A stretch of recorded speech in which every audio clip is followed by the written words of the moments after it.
Welcome back students. हम लोग motion in a plane के समरी और पॉइंट्स टू पॉन्डर तैयार करने जा रहे हैं। So this is lecture number 12 11th class की एनसीईआरटी में रीड अलोंग एक्सरसाइज हम कर रहे थे। NCERT read along exercise. So देखते हैं मोशन इन ए प्लेन जो चैप्टर हमने ख़त्म कर लिया है, यानी चैप्टर नंबर 4, उसमें क्या क्या मेन था जो हमने पढ़ा, जो हमें ध्यान रखना है, और फिर हम उस पर बेस्ड क्वेश्चन आंसर भी करेंगे। So let's start summary and points to ponder motion in a plane. तो आप अपनी एनसीईआरटी बुक खोल सकते हैं। ये पेज नंबर 82 है मेरे पास जो बुक है इसमें। तो पहला पॉइंट है scalar quantities are quantities with magnitudes only. हमने सीखा स्केलर और वेक्टर्स के बारे में इस चैप्टर में। Examples are distance, speed, mass and temperature. ये कैसी क्वांटिटीज हैं? These are scalars. इसमें जो आपको कंफ्यूज करता है वो कौन सा है? स्पेशली मास कंफ्यूज करता है आपको। तो बच्चों मास स्केलर है, वेट वेक्टर है, क्योंकि वेट में डायरेक्शन होती है towards the centre of earth. Vector quantities are quantities with magnitude and direction both, जिसमें मैग्नीट्यूड भी होगा और डायरेक्शन भी होगी, तो हम बोलेंगे वेक्टर। वैसे 4 कैटेगरी होती है, पर एनसीईआरटी में हम 3 कैटेगरी को डिस्कस करते हैं। रेशो, प्योर रेशो, जैसे कि रिफ्रैक्टिव इंडेक्स है, देन स्केलर, देन वेक्टर। चौथी जो कैटेगरी है, जो यूँ कह लीजिए कि हमारे सिलेबस में नहीं है पर हमें नाम तो सुनना चाहिए, जानना चाहिए, उसको बोलते हैं टेंसर। तो ऐसी क्वांटिटीज जिसमें एक से ज़्यादा डायरेक्शन हो सकती है बच्चों, हम उसको कहते हैं टेंसर। तो वेक्टर के एग्जांपल यहाँ पे लिखे हुए हैं। डिस्प्लेसमेंट, डिस्टेंस के करस्पॉन्डिंग डिस्प्लेसमेंट, स्पीड के करस्पॉन्डिंग वेलोसिटी एंड एक्सेलरेशन। ये कैसी क्वांटिटीज है? वेक्टर हैं। They obey special rules of vector algebra. जो भी वेक्टर होगा उसको वेक्टर अलजेब्रा को फॉलो करना होगा। तो ये सब वेक्टर अलजेब्रा को फॉलो करते हैं। वेक्टर एडिशन के, सब्ट्रैक्शन के रूल्स होते हैं, उनको फॉलो करते हैं। यहाँ पर एक टिपिकल एग्जाम्पल जो मेंशन नहीं है, मैं उसकी तरफ ध्यान दिलाना चाहूँगा। करंट, इलेक्ट्रिक करंट जो है क्वांटिटी है, हम जब उसको दिखाते हैं डीसी करंट को, डीसी सर्किट्स में बैटरी के पॉजिटिव से नेगेटिव की तरफ दिखाते हैं, तो हमें ऐसा लगता है कि उसमें डायरेक्शन है, so it should be vector. But ये वेक्टर अलजेब्रा के लॉस को, या बोले वेक्टर अलजेब्रा को फॉलो नहीं करती है। इसलिए करंट में डायरेक्शन होते हुए भी वो कैसी क्वांटिटी है? स्केलर। क्योंकि 2 तार से करंट अगर आ रही है, मान लीजिए, करंट स्केलर क्यों है वो मैं आपको एक्सप्लेन कर रहा हूँ। अगर इधर से एक तार है, उससे करंट आ रही है 2 एम्पियर, और इधर दूसरे तार से करंट आ रही है 3 एम्पियर, तो जाने वाली करंट जो होगी पॉइंट P से, वो निश्चित रूप से 5 एम्पियर ही होगी। इस बात से कोई फर्क नहीं पड़ रहा है कि इनके बीच का एंगल थीटा कितना है। इनके बीच का एंगल में चेंज कर दो तो भी जाने वाली करंट 5 एम्पियर ही रहने वाली है। इसलिए हम बोलेंगे ये वेक्टर एडिशन के लॉस को फॉलो नहीं कर रही। अगर वेक्टर होती तो ये एंगल चेंज हो गया होता। इसलिए हम बोलेंगे कि करंट स्केलर क्वांटिटी है। Point number 3, A vector A multiplied by a real number lambda is also a vector whose magnitude is lambda times the magnitude of the vector A and whose direction is the same or opposite depending upon whether lambda is positive or negative. Negative तो opposite, नहीं तो same direction. 2 vector हैं A और B, उनको हम graphically add कर सकते हैं using head to tail method और parallelogram law method. Triangle law method भी होगा। 2 से ज़्यादा वेक्टर हैं, n वेक्टर थे तो हम पॉलीगन लॉ लगा सकते हैं। Vector addition is commutative. Commutative होता है ए में b जोड़ेंगे तो जो रिजल्ट आएगा वो सेम होगा जो b में a जोड़ने पर आएगा। a plus B equal to B plus A. It also obeys the associative law.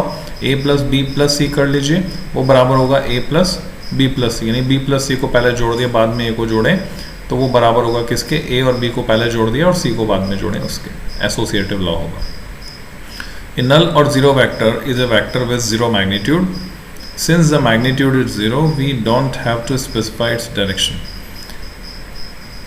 क्योंकि मैग्नीट्यूड इज 0 है तो डायरेक्शन स्पेसिफाई करने की जरूरत नहीं। It has the properties. क्या प्रॉपर्टीज होती हैं? किसी भी वेक्टर में अगर 0 वेक्टर जोड़ेंगे तो सेम वेक्टर मिलेगा। किसी वेक्टर को जीरो वेक्टर से मल्टीप्लाई, जीरो वेक्टर को किसी कांस्टेंट से, किसी स्केलर से मल्टीप्लाई करेंगे तो 0 मिलेगा, 0 वेक्टर को किसी वेक्टर से मल्टीप्लाई करेंगे तो भी 0 मिलेगा। The subtraction of vector b from a is defined as the sum of a and minus b। a में b को जोड़ना उसी तरह से जैसे a में से b को घटाना उसी तरह से जैसे a में माइनस b को जोड़ना। तो जब हम घटाते हैं एक वेक्टर को दूसरे में से तो एक्चुअली हम उसके नेगेटिव वेक्टर को उसमें ऐड करते हैं। a minus B means a plus minus B. A vector A can be resolved into component along two given vectors A and B lying in the same plane। तो हम break कर सकते हैं, एक वेक्टर को तोड़ सकते हैं कंपोनेंट्स में। तो यहाँ पर हमने लिखा A equal to lambda A plus mu B, ये उसके कंपोनेंट्स हो जाएंगे along A and B where lambda and mu are real numbers। A unit vector associated with a vector A has magnitude 1 and is along the vector A। तो हम उसको n cap से दिखा सकते हैं, vector a divided by its magnitude.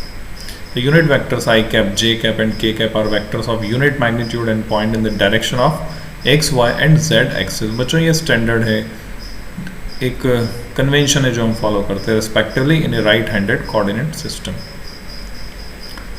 Vector a can be expressed as, उसके component के form में हम उसको लिख सकते हैं vector a equal to ax I cap plus ay j cap where ax ay are its components along x and y axis।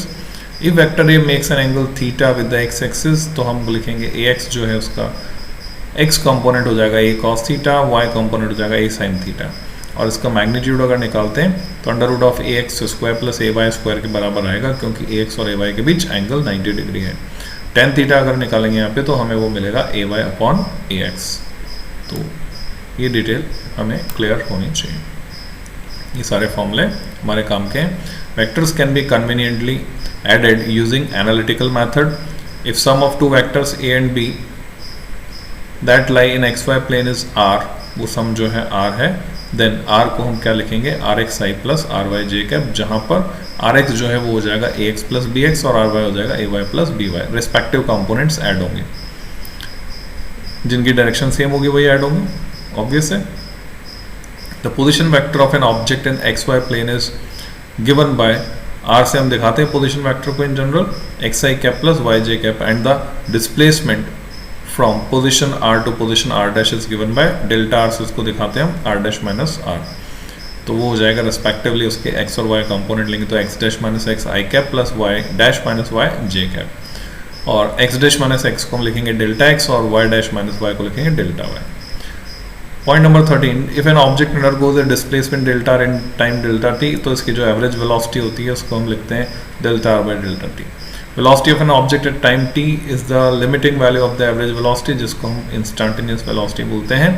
तो limit लगा दी हमने डेल्टा t टेंड्स टू 0, ये मिलता है हमें dr by dt। It can be written in unit vector notation, उसमें हम लिख सकते हैं v equal to vx i cap plus vy j cap plus vz k cap, जहाँ पर vx हो जाएगा dx by dt, vy dy by dt हो जाएगा और z कंपोनेंट होगा dz बाई dt।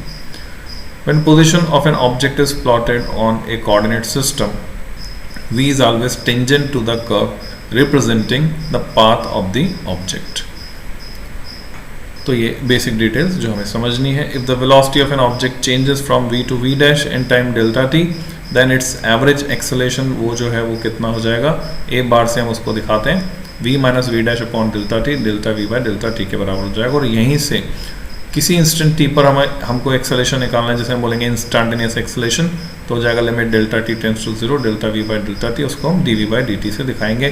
फिर उसे हम कंपोनेंट फॉर्म में लिख सकते हैं, जैसे वेलोसिटी को लिखा था a equal to ax i cap plus ay j cap plus az k cap, जिसमें ax हो जाएगा dvx बाय dt, ay हो जाएगा dvy बाय dt, az हो जाएगा dvz by dt, z component का डिफरेंशिएशन। पॉइंट नंबर 15 है, if an object is moving in a plane with constant acceleration से अगर वो चल रहा है and its position vector at time t equal to 0 वो r0 है, then at any other time t it will be at a point given by. तो equation of motion हम लगा सकते हैं, r इक्वल टू हो गया r0 इसकी initial position plus v0t plus half at square. बच्चों कहाँ से आई, second equation of uniformly accelerated motion आपने पढ़ी है, s equal to ut plus half at square, वहीं से आई। वेलोसिटी फर्स्ट इक्वेशन से v equal to v0 plus at, initial velocity plus acceleration into time. v0 velocity है t equal to 0 पर। Component form में हम इसको एक्सप्रेस कर सकते हैं, x कंपोनेंट y कंपोनेंट, क्योंकि हमने पढ़ा मोशन इन ए प्लेन, इसलिए ऐसे एक्सप्रेस किया। तो वी एक्स हो गया v zero x plus a x t, v y हो गया v zero y plus a y t. ऐसा ही हमने किया था प्रोजेक्टाइल मोशन में, मोशन को ब्रेक करके समझा था along x axis and y axis. Motion in a plane can be treated as superposition of two separate simultaneous one-dimensional motion along two perpendicular direction।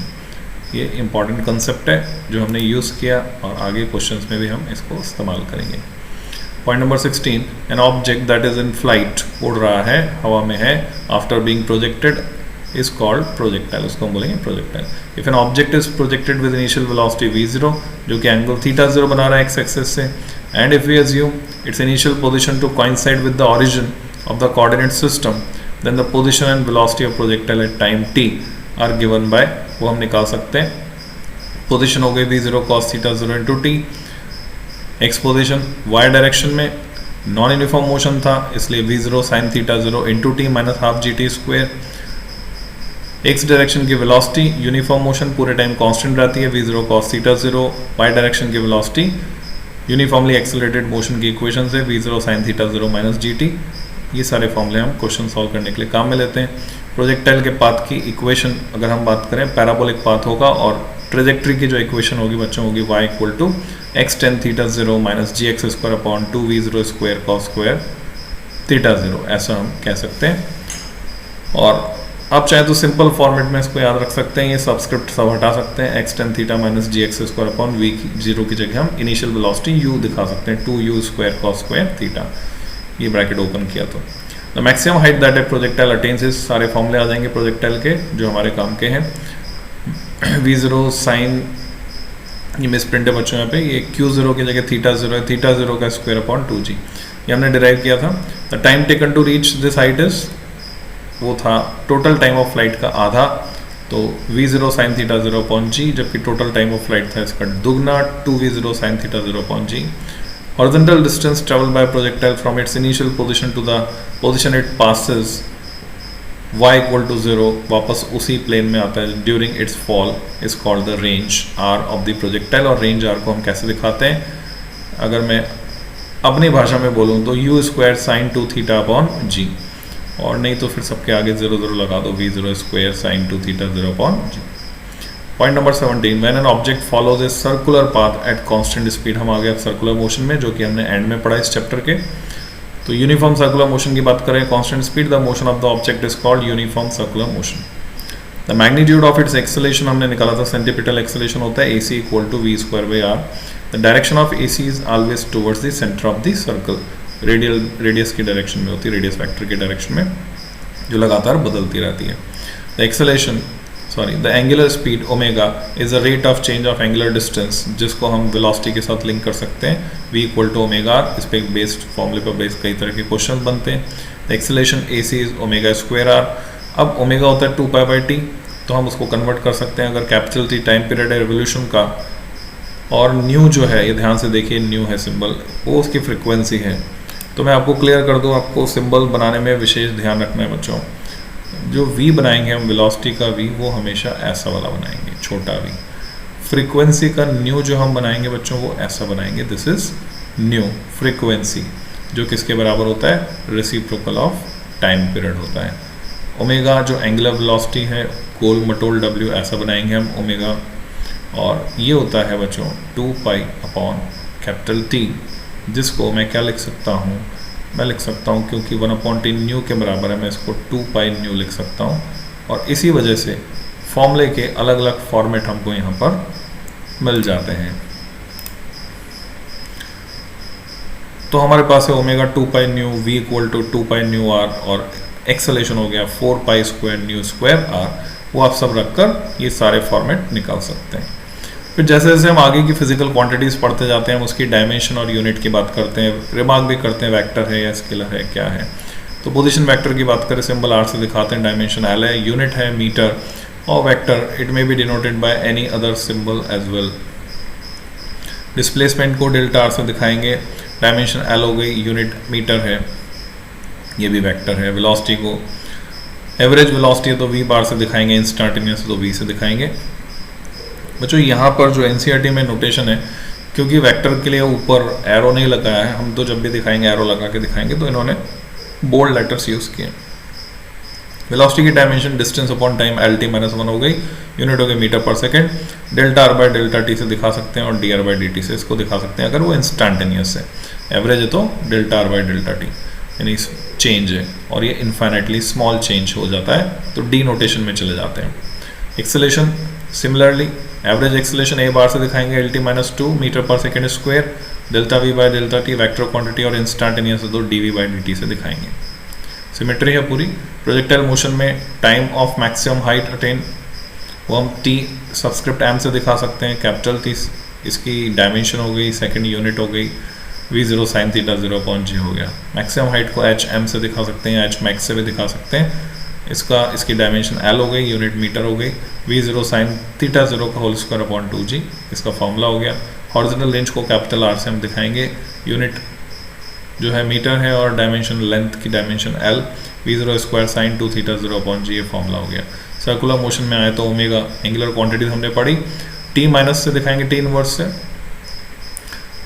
Frequency की यूनिट भी frequency की dimension भी T inverse है, पर जो basic difference है बच्चों omega की यूनिट वो रेडियन पर सेकंड है, जबकि फ्रीक्वेंसी की पर सेकंड होती है या हर्ट्स होती है या सेकंड इनवर्स या साइकिल पर सेकंड हम उसको बोलते हैं। और रेडियन अगर आ गया तो बोलेंगे एंगुलर स्पीड, एंगुलर टर्म आ जाती है। Delta theta by delta T से दिखाएंगे जो वी बाई आर के बराबर भी है। सेंट्रीपिटल एक्सेलेरेशन को ए सबस्क्रिप्ट सी से दिखाएंगे, डायमेंशन वही होगी जो एक्सेलेरेशन की होती है एल टी माइनस टू, और यूनिट भी वही होगी मीटर पर सेकंड स्क्वायर, और यहाँ एक्सप्रेशन है वी स्क्वायर बाई आर। तो ये रिवीजन हो गया बच्चों सारे फॉर्मूले का।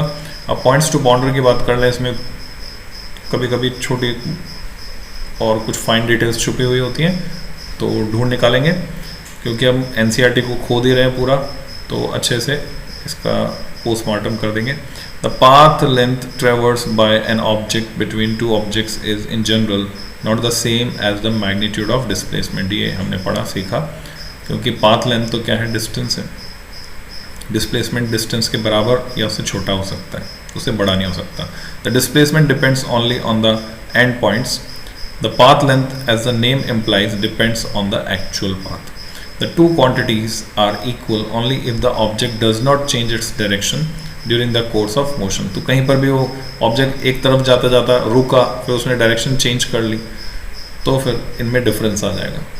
In all other cases the path length is greater than the magnitude of displacement. In view of point one above the average speed of an object, अब जब पाथ लेंथ यानी डिस्टेंस डिस्प्लेसमेंट की बात हुई तो साथ में स्पीड और वेलोसिटी की बात हो जाएगी। तो average speed of an object is greater than or equal to the magnitude of the average velocity over a given time interval. The two are equal only if the path length is equal to magnitude of displacement। सीधा सीधा चल रहा है object. The vector equations जो हमने पढ़ी थी 4.33a और 4.34a do not involve any choice of axis। Of course you can always resolve them along any two independent axes, तो आप वो equation देख सकते हैं।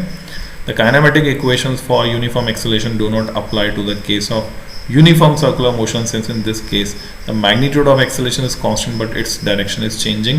तो इस बात को विशेष ध्यान रखिए, जो यूनिफॉर्मली एक्सेलरेटेड मोशन की इक्वेशन है बच्चों वो तभी लगा सकते हो जब एक्सेलेरेशन कांस्टेंट, और एक्सेलेरेशन कांस्टेंट होने का मतलब है मैग्नीट्यूड में भी और डायरेक्शन में भी, दोनों में। अगर मैग्नीट्यूड में कांस्टेंट है, डायरेक्शन चेंज कर रहा है, तो हम इन इक्वेशंस को यूज नहीं कर सकते। कौन सी? वो तीन इक्वेशन जो यूनिफॉर्मली एक्सेलरेटेड मोशन की थी। An object subjected to two velocities v1 and v2 has a resultant velocity जो है इसका वेक्टर सम होगा।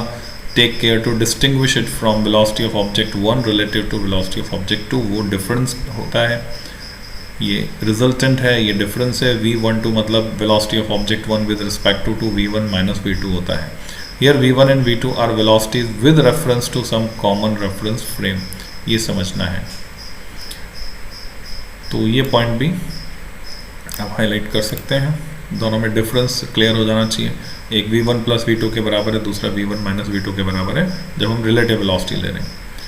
The resultant acceleration of an object in circular motion is towards the centre only if the speed is constant. Speed constant है तो acceleration centre की तरफ है, speed constant नहीं है तो एक और एक्सेलेरेशन का कंपोनेंट आ जाएगा, फिर आपको रिजल्टेंट एक्सेलेरेशन की डायरेक्शन निकालनी होगी। The shape of the trajectory of the motion of an object is not determined by the acceleration alone, but also depends on the initial conditions of motion. Initial position and initial velocity उन पर भी depend करेगा shape of trajectory For example, the trajectory of an object moving under the same acceleration due to gravity can be straight line or a parabola depending on the initial condition. Particle को आपने angle पर फेंका है बच्चों, तो angle पर फेंका है तो पैराबोलिक पाथ पे जा रहा है, सीधा फेंका है तो उसकी ट्रेजेक्ट्री कैसी है, स्ट्रेट लाइन है। तो ये कुछ फैक्टर्स जो हमने पढ़े, डिस्कस किए। इस वीडियो में इतना ही। नेक्स्ट में मैं इसकी एक्सरसाइज के जो इंपॉर्टेंट क्वेश्चंस हैं वो मैं सॉल्व करवाऊंगा। मिलते हैं।